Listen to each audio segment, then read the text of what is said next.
Breaking the Wall of Neutropenia, Alejandra L. Arredondo, Falling Walls Lab, Mexico. Blood products save millions of lives every day around the world, improve the life expectancy and the quality of life of patients suffering from life-threatening conditions.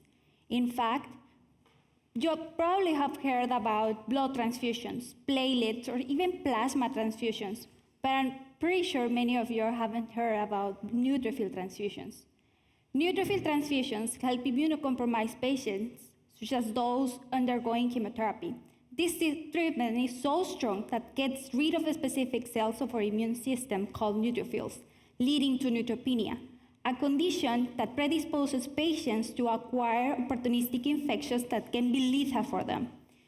Even when neutrophil transfusions are saving many lives in specific situations, there are many hurdles that need to be overcome to make it a widespread practice. First, they have a very short lifespan of just few hours. Second, we cannot store them because they are very sensitive and die really fast. And third, the number of neutrophils required for a dose is huge and very difficult to obtain it from donors. In our lab, we are breaking the walls of neutropenia by producing human neutrophils in the lab. Yes, we can produce them on demand, so they will be ready to transfuse when a patient needs them.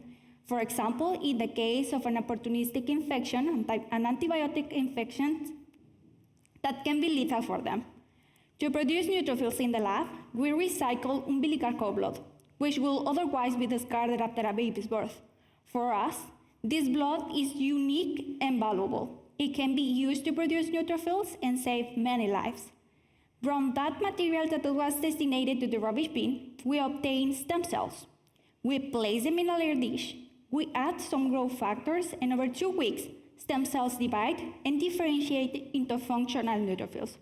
We're working towards shortening the time required to produce neutrophils by optimizing some cell culture conditions and using genetic engineering tools to produce an unlimited source of neutrophil progenitors.